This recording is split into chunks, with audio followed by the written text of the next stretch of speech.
you really think about it, there's only a limited number of places that you can put money.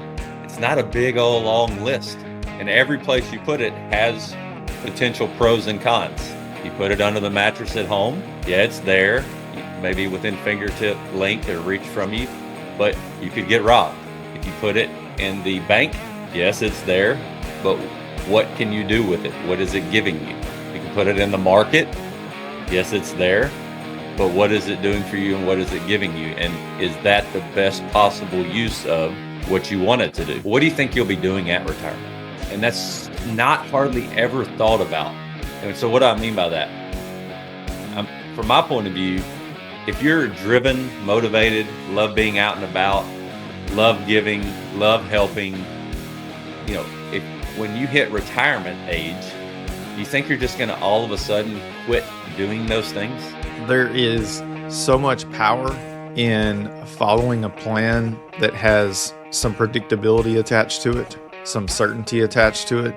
And, that's one of the things that we love about storing our money in whole life insurance. There is a level of certainty that you don't get in any other place, in any other asset class. Real estate is a great asset, but there's also volatility in real estate. Stock market might be a great asset for someone, but there's also volatility in the stock market. Welcome to the Cashflow Legendz podcast with your hosts Nate, Brandon, and Brock. Remember, our insights are not direct financial advice, so consult with your financial team before making any decisions based on the topics discussed in this show. Welcome back to Cashflow Legendz. Nate, Brock, and I are excited to be here. We want to start off by always saying how much of a privilege we think it is to get to talk about something that we would talk about even if we weren't recording, because this is what Nate and Brock and I get to do daily. It's such a privilege to know this information, to be able to share it, and to be able to live it. Nate and I just got back from the Nelson Nash Think Tank. It was our fifth one to attend, and we were just reminded of how awesome the people are in this world that we get to operate with and grow with and learn with. But what we were also reminded of, Brock, I hadn't told you this off air yet, but how grateful we are that we get to do business with you and live life and learn and grow.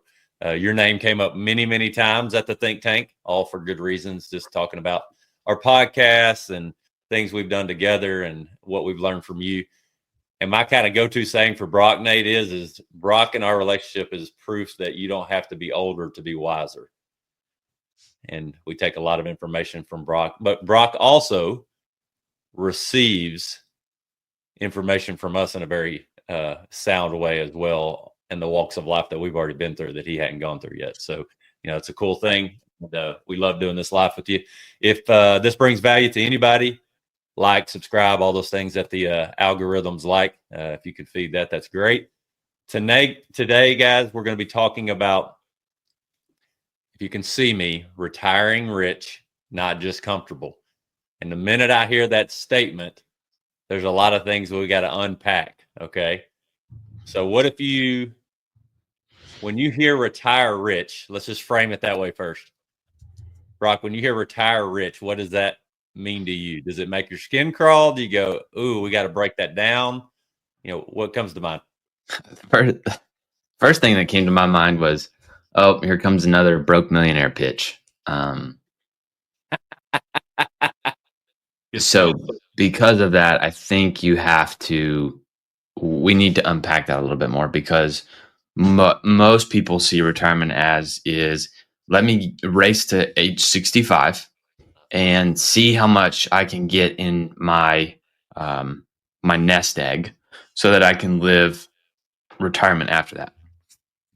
And what I get from that is most people are just concerned about the account balance and not necessarily income. And I love asking the question, would you rather have a large retirement income or a large retirement account balance? And at the end of the day, I think we would all rather have a large retirement income, and those two things aren't the same thing. Most people will try to justify it that way, but that's not true, because you can show up with $1 million, but if all you have is $1 million, into your name, well, unfortunately, you have to make sure that $1 million lasts as long as you do and whoever you share life with, and if you want to create a legacy. And if that is the case, that means you cannot go put that money into risk, and you also can only take a small amount of money. Whereas the other side of the coin is if I was focusing on my retirement income and I showed up with $600,000, I could probably have twice the amount of retirement income than the guy with $1 million just because of how I strategically placed that capital, where I placed it, and what it was doing for me. So I think we definitely need to unpack that quite a bit more. You just touched on where I store that capital. So important. We have been, I'm going to use the word brainwashed because I can relate to this because I was in this camp, to believe that our money sits over here and we do nothing else with it. But as we heard at the think tank this past week, a great reminder from Barry Dyke, who wrote Pirates of Manhattan and a lot of other really, really good books, Retirement Ruse. He said, if you really think about it, there's only a limited number of places that you can put money. It's not a big old long list. And every place you put it has potential pros and cons. If you put it under the mattress at home, yeah, it's there. Maybe within fingertip length or reach from you, but you could get robbed. If you put it in the bank, yes, it's there, but what can you do with it? What is it giving you? You can put it in the market. Yes, it's there, but what is it doing for you and what is it giving you? And is that the best possible use of what you want it to do? So let's unpack it first from the point of, Nate, let's bring whole life in just in a simplistic high level and the infinite banking concept, what we believe in, and help people understand that it's not either or. I think that's a key piece. It's not I either do infinite banking whole life or I do the stock market. As an example, could be real estate, could be anything else. Yep. We get those questions every now and then. Somebody says, would it be better for me to buy term and invest the difference, put this money into the market, or would it be better for me to put it into whole life insurance? And, I always say, why not explore what it would look like to do both of those things? You don't have to pick and choose. If like all the assets that you still want, all the assets you want to invest in that you love, you can still do that through the lens of whole life insurance and capture more benefits and guarantees on your dollars than you would otherwise. So in essence, you are hedging against the downside to a degree, but you're also creating a lot more upside for yourself simultaneously because of the protection layer of those dollars. So, and not only that, but just keeping constant pressure on those. But, retiring rich doesn't mean that you have money, because you also have to take into account the behavior piece. And just because you might make a lot of money doesn't mean that you're not spending everything that you have. So, it really boils down to how much of the money are you actually keeping? So, Brock, one of the things that always is intriguing to me when somebody says, well, when I'm racing to 65 to retire, we're just going to use that number because a lot of people think of retirement at that age. When you ask the next question, and I'm sure you do this in different ways, Brock, because you work with younger guys, what do you think you'll be doing at retirement? And that's not hardly ever thought about. And so what do I mean by that? From my point of view, if you're driven, motivated, love being out and about, love giving, love helping, if when you hit retirement age, do you think you're just going to all of a sudden quit doing those things? Brock, how do you have that conversation? Because your ideal conversation and prospect a lot of times is a younger business-minded person compared to ours. How do you help younger mindsets think through that? I actually had this conversation quite a few times yesterday.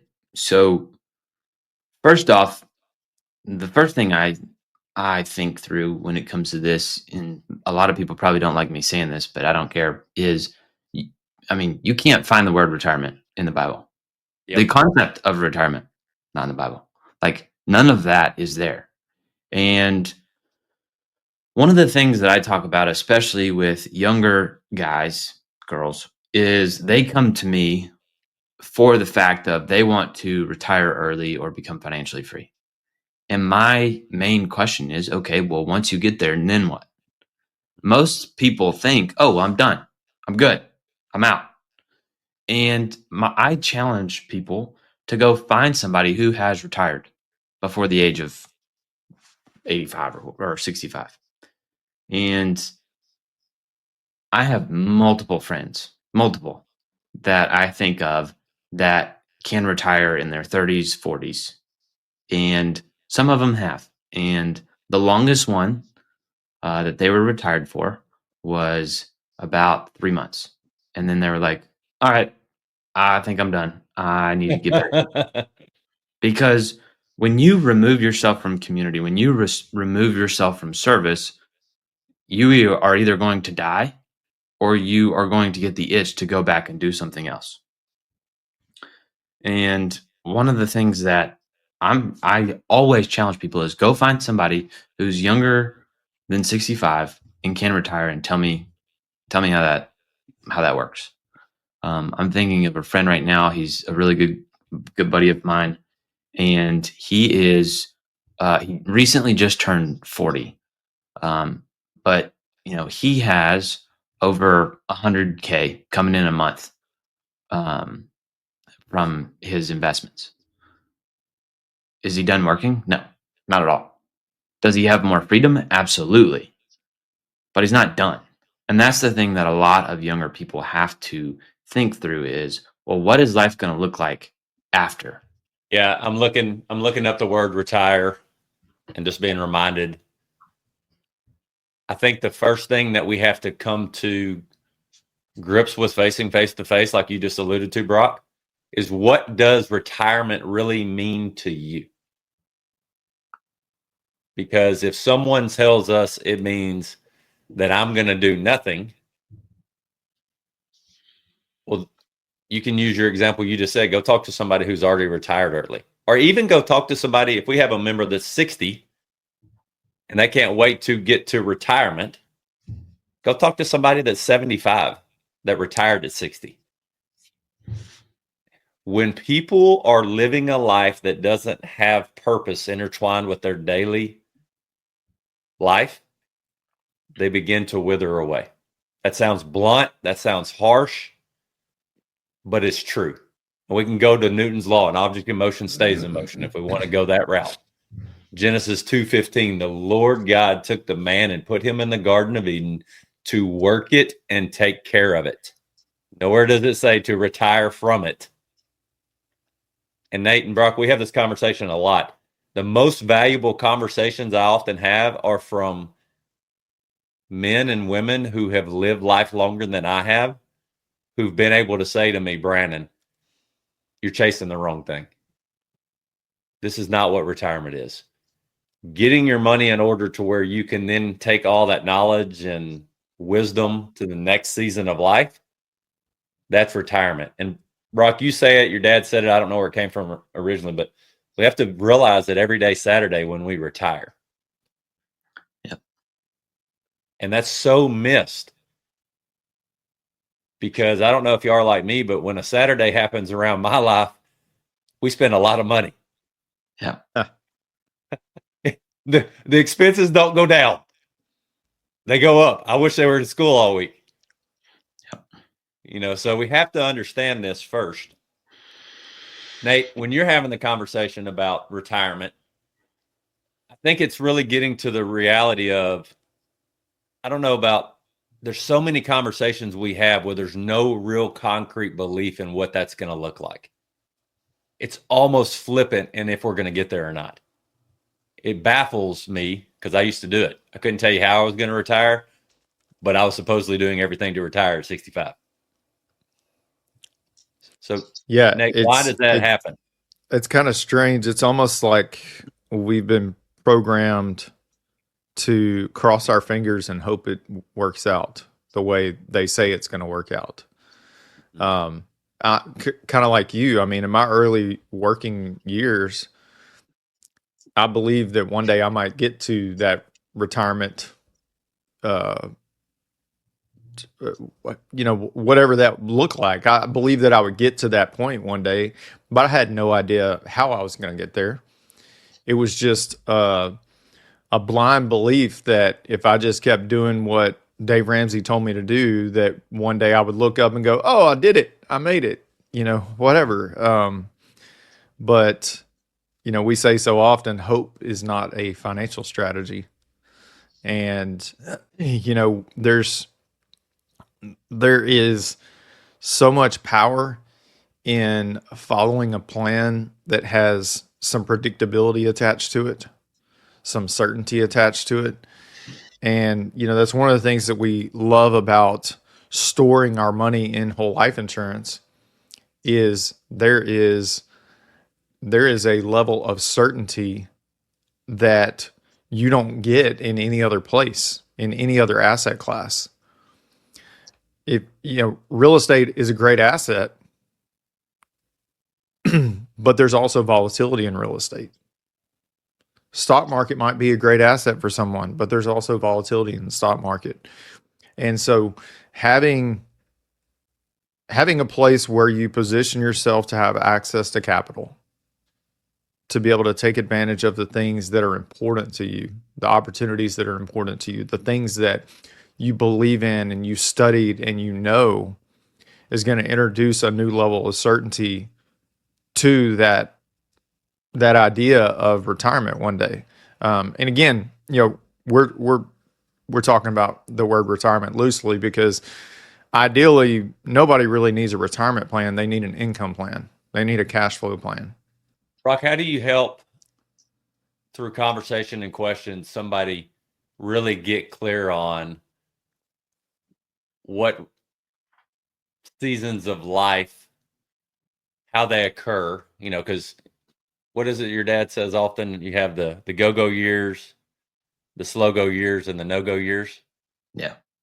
So anybody that's just begun working, has kids, until they're completely out of the house, that's go-go years for sure. Slow-go years, depending on how you live life, could be after that, depending on grandkids and how close you are to family. And then no-go years is I can have this big pool of money, but I don't have enough energy to take advantage of it to go anywhere because I can hardly get up a set of stairs. So how do you help people think through that in their 30s, as far as 20s, 30s, 40s, as far as a strategy that matches their mindset? I think it comes to a lot of things. So first, like the go-go, slow-go, and no-go years is something that came from a guy named Tom Hegna. And what he talks about is when you retire, you've got those go-go years when you first retire. And it's like, hey, we're going to travel the world. We're going to do all these things. We're going to all the ball games. And then it kind of slows down to where, hey, we're not traveling as much. Maybe we're not going abroad. Maybe we're staying in the States. Maybe we're not even flying, but we're taking an RV or just driving. We're here mainly for the grandkids' ball games, and we're eating earlier now. And then the no-go years, which is we're not traveling anymore. Might not be eating out very much more, and we're barely going to any of the grandkids stuff. It's really just the holidays, and just because your body's wearing down and you just, it's hard to keep going, right? And when I'm thinking through the financial life of somebody, I understand that the best 30-year plan is a lot of tightly knit plans.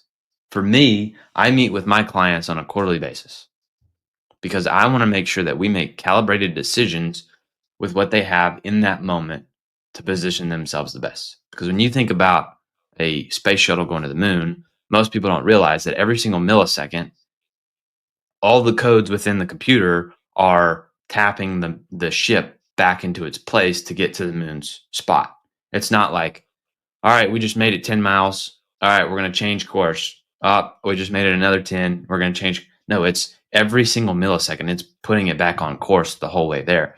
And so when you think about planning for the financial life of somebody, I'm not concerned with how much income do you need during retirement. Nobody knows how much they need. I'm concerned with how do you reach your maximum financial potential? And that comes from making the best decisions you possibly can today with the capital that you have in your hands right now or the resources you have. And then from there, I know and I believe with full conviction that you cannot reach your maximum financial potential without the acquisition of whole life insurance. Not because of the cash value, but because of the death benefit. And when I think about life in general, there's 3 phases of wealth. You have your accumulation years, your distribution years, and your legacy years. Most people want to say, okay, well, I'm in my accumulation years, so I'm only going to look at accumulating wealth. And then when I get to retirement, 5 years, in 5 years, I'm going to retire. Then it's time to look at distribution. And then maybe we might get to legacy when know it's coming to an end.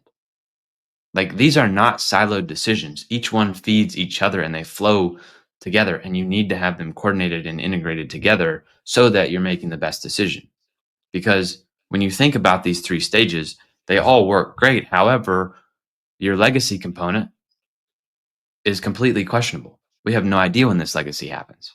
Hey, just so we're all clear on this, because we're not scared to go back to the Bible because we feel like it's the best roadmap for lots of things we think through. Moses was 120 when he led Israel, all right, to the promised land. Caleb was fighting battles at 85. So nowhere in the Bible do we see faithful men and women going, oh, I made it. Let me kick back, throw my feet up. We are all called and designed for a purpose that is beyond retiring. Retiring is a man-made word that means to withdraw. And the proof is in the statistics that when we withdraw from society, depression, angst, worry, stress go up for almost everybody because we are designed to interact with people for our creative purpose. We all 3 believe that. We know that. Money is just going to fuel that or detract from that. Period. So we first have to really get down to this line in the sand of, do you believe that retirement is what the world teaches? Because if you do, then we're not a good fit. I mean, I'm saying that very humbly. We're not going to be able to really help you walk through that unless you're willing to think about how you think on this. And I think most of us are walking around aimlessly going, I'm going to retire, but we don't even really know what that means. It's just this pie in the sky idea that we've been convinced to believe in, which keeps us chained or, handcuffed to the system that we're in. As Nelson Nash said so well, once we know what the problem is, we'll know what to do. But we first have to go on a journey of exploring what the problem is. I think one thing we need to make clear here, Brandon, is we are not saying you have to be a teacher for the rest of your life, or you have to be a fireman for the rest of your life. Like, this is not us saying, hey, you can't retire from the job that you're on right now, and then you have to work until you're dead. No, what we're saying is, yes, you can leave that job when you prepare the right way and you have the resources to retire well, but at the same time, it's not retiring just to retire and kick back. It's retiring to do the things that really fulfill you and keep you in community and keep you serving. Because it could be that, you retire, but now you go work for a nonprofit, or you retire, you go work for a church, or you retire and you go teach. Like, there are so many things that you could do once you're retired to help you feel more fulfilled and be in community.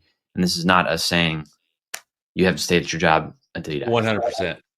I would actually add to that, Nate. That's a perfect thought.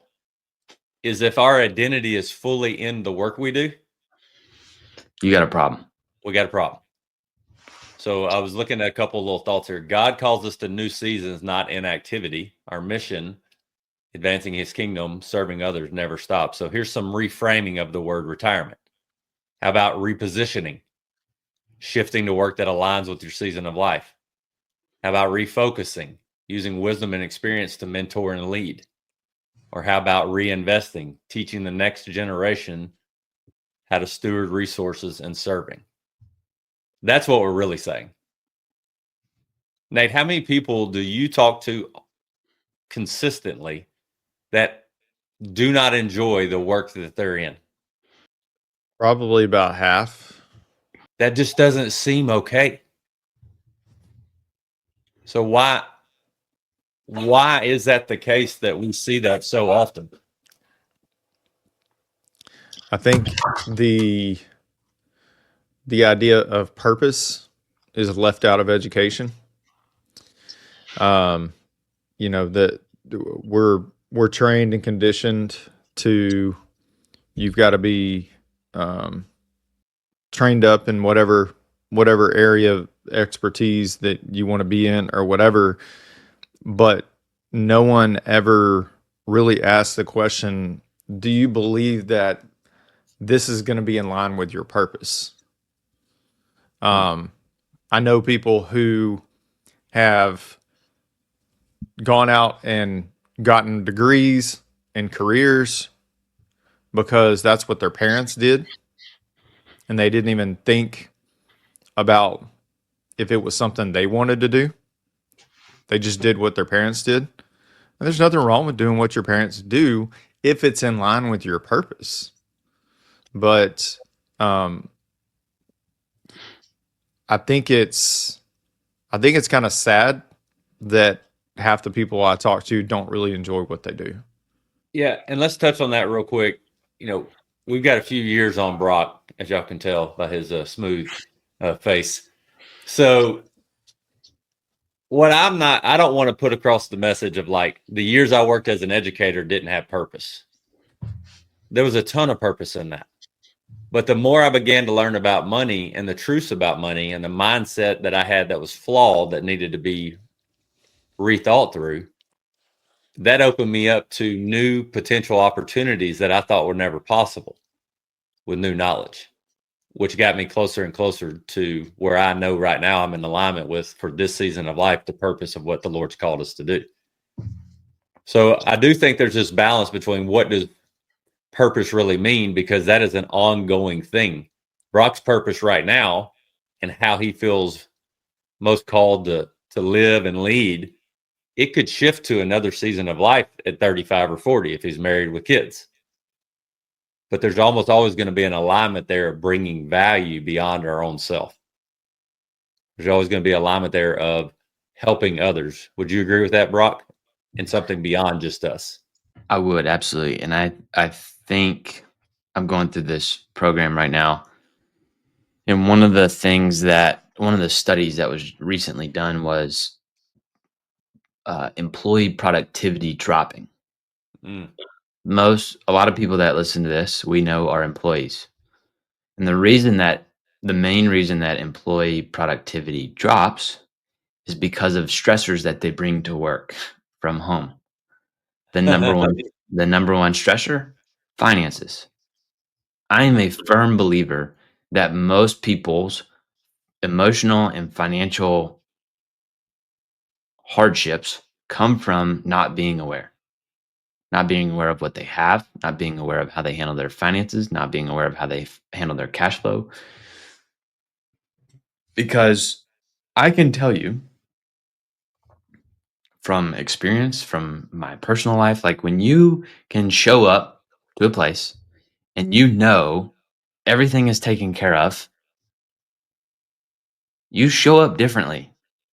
Like when you have money in the bank, when you know what's going on financially, when you know you're protected if something happens. Like you just show up because there's a space in your brain that no longer is occupied by, oh my gosh, what happens if this happens? Like you are protected. But most people can't get past that because they're more worried about, how do I get to retirement? How do I get the best rate of return? How do I do this? How do I do that? Just focus on the basics. Become aware first. build your foundation, and then grow. Slow down a little bit to speed up. And I promise, if you just take care of that job that you have that like sucks right now is going to get better because you're not bringing all the other baggage to work. That's good. It's a great reminder, Brock, that I know in our lives, in your life, and many people we get this experience with, if you'll just slow down and commit to something for a year, even if it's a new way of thinking, you'll be amazed at how much progress can be made because of investing in yourself, which is something we talk about more than anything, is investing in yourself. So a great way to kind of frame this off and tie it in a bow is, how many times does your day go according to exactly how you planned it? How many days does your day, do you even get up and execute the day the way you envisioned before you went to bed? It's almost never, unless you're Brock, because he can do those kind of things because he's that rigid. So when you got kids, when you got life, when you got weather, when you got vehicles, when you got life, think about the things that are related to money that create stress, like Brock just alluded to. And when we don't have it in a way that we feel at peace about it, we stress. Then that comes to work, and then that builds up tension that comes back home. And this vicious cycle keeps getting fed and perpetuated. So this is something that I think is important.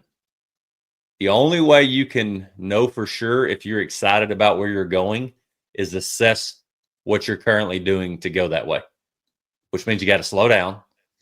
As we like to say, bring all of your current financial decision making to the table and let an outside set of eyes ask you questions about it.